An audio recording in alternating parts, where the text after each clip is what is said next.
Hello, Dwight Norris of Fishing at Work, here again on the Charles Esplanade, and about to test out the Zoom Trick Worm. And you see I'm going with the black ones, as I believe those are the most popular. Why specifically? I'm not sure. I would say more worms in the water look darker, so you might as well go for something really dark. And maybe the fact that they can't figure out if it's real or not, because it's darker and it looks like a shadow of a worm, they can't figure out whether it's fake or not. Therefore being tricked. Zoom Trick Worm, or Zoom worms, you know. That's what they are known for. And this is one of their really good baits. It's a placeholder bait that pretty much always has to be in your tackle box.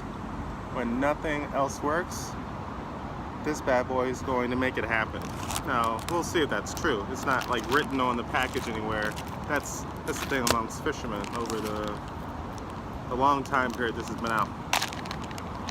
I've never actually tried one, and whoa, actually, yeah. This feels like a worm. That's good. Doesn't have a rib tail. It looks and feels. It moves and shakes. It's very flexible, very soft. Has a nice moist feel. Has a nice rib texture here. See this is the joint in most like earthworms, and there's a small ribbon tail here at the end. As you see, one of the four sides is completely flat. That is the side you need to hook from, and it's also the side where they've written in their branding. This says Zoom, nothing else. So let's get this bad boy rigged up. And what I'm doing today is I'm going weightless, which is one of the more popular ways. It's easy to get it under docks and under overhanging limbs, which I have right over here. If I can cast that far. I might have to go back around to the back side and hit it. And really get them on the fall and maybe the first jerk and let it free fall, kind of like a worm. And there's no way to drag it down and get to the bottom where the bottom feeding fish are and have to look down at it. This is gonna hopefully fall right on their nose, and they're gonna gobble it up, and I'm gonna have some fun. So we're gonna hook this the old-fashioned way, right through the nose, which is very small. It's a very pointy nose. It's not like the big fat nose that you might be used to in most worms. And I'm just gonna loop that through. It's hiding most of the knot I have. I'm gonna place my joint here, and I figure out it's pretty much at the last joint. Bring it up, boom, it's flat. Looking nice. Now I'm gonna stick it under a good amount of plastic there, so that when I get a bite, it has to be a good bite to really rip it out of the top there. I don't really want to do it. I really wanted to, they're gonna bite on it. It's gonna compress and push forward, which will pull the hook out from under the plastic and expose it, therefore allowing a weedless lure to become a perfect lure for hooking anything. So, you know, two things in one. Wow, this looks way more authentic than that Berkeley Power one I was using last time. You can visit that. Yes, I did make a blog post about it at fishingnetwork.com/BerkeleyPowerWorms, and you can read on that. But I think we're gonna have better luck with this one. So let's get started. We're gonna try out near these lily pads again. It's my easiest place to try out something like this, where bass should be hanging out, but they aren't biting.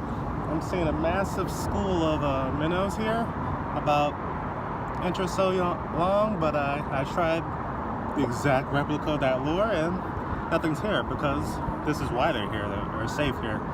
And probably the bigger fish have gone out to deeper water where I would need a kayak or something to reach them, and use some different techniques to hit the deep water holes or underwater structure I'm not really knowledgeable of, or need some like sonar device like Ray Marine or Humminbird to figure out that information. So I'm gonna try out this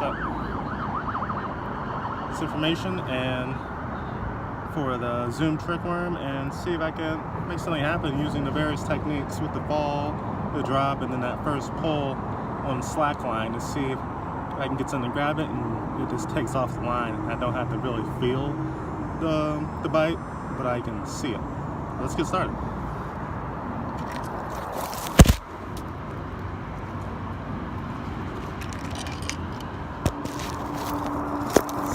knocked over the camera.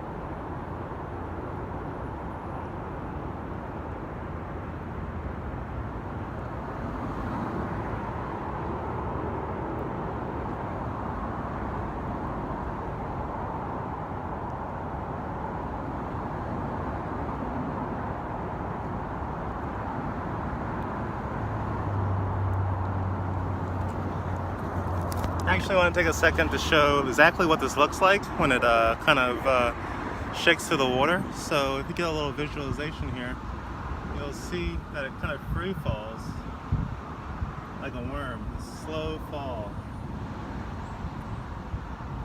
And it looks very lifelike. I kind of wish I had a lighter hook. Maybe there's something you could research into that. You need a lighter, stronger hook that can float down slower. But relatively, this is like a really big worm falling, free falling in the water.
might be running into a situation where there just aren't that many fish to trick because of the heat and the cyanobacteria bloom that's kind of going away now. They've taken away the signs, but it's still here, and it really cuts into oxygen debt, the fish that can be here. So that's the reason I don't see bluegills, that's the reason I don't see bass, that's the reason I only see minnows over here swimming, because they don't need that much oxygen as the bigger fish do to move and stuff, and which makes it much safer for the smaller bay fish to be here, which is probably why they moved in here rather than hiding somewhere else. So I'm gonna move a little further out to the river, which is down that way, and there's some more overhanging bushes and where I caught some big bass before. Let's try that. So I gave it a whirl, and the Zoom trick worm looked good, felt good, acted good, just like it's supposed to, but didn't produce. But I have a feeling that's because I haven't been seeing any fish in a while. And since the cyanobacteria has really like settled in and these minnows have moved into the area, I haven't seen any bluegills, pumpkin seeds, crappie, bass, absolutely zero on the shore. And that just tells you that there's nothing there. If there's, it's on the outskirts, it's somewhere else, and it's the heat of summer, 90 plus degrees.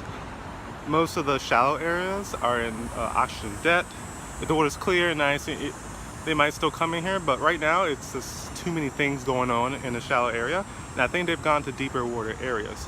Now, as Fish Network people, this poses a general problem when we run into this. We want to go out, we want to catch some fish, we want to have some fun, and then you look and there ain't no fish there. What are we supposed to do about that? Well, in the future I'll talk about how you can get out there on the water with a kayak, an inflatable one, which you can pump up in about 5 minutes and deflate in around the same time, and there's packing time and all that stuff, and having to lug it there, the extra 30 pounds on your back.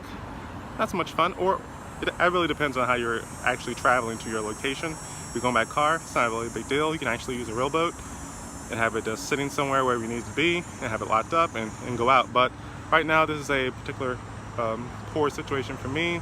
Maybe I should have signed up for that $180 kayak slash rowboat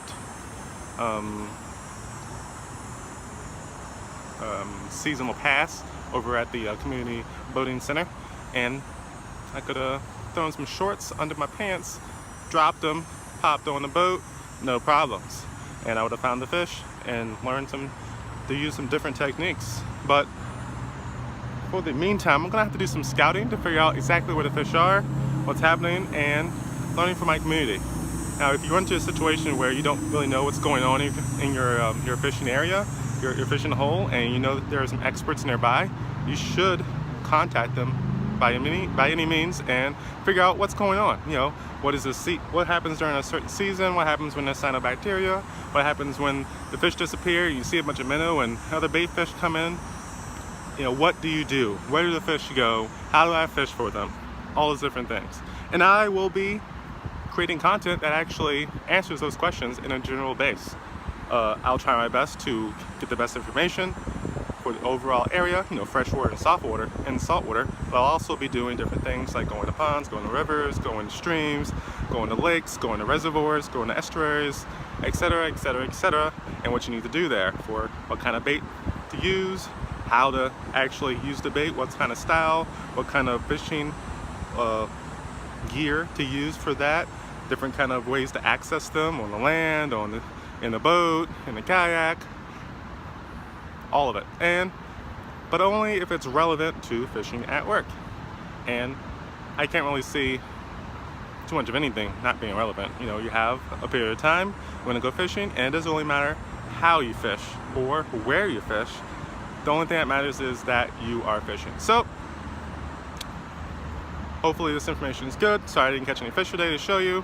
So if you want to see more, you want to see what's coming up, I'll be doing what we call a challenge of getting more helpful content out to you through video, through blogs, and through the email list that I'm creating. So please go to fishingnetwork.com and click on the 10 step process to go to Fishing Network PDF, and then you'll get helpful content through my email list almost every couple of days. And also go to YouTube at Fishing Network and sign up and subscribe. So that's it for today, and I'll see you tomorrow.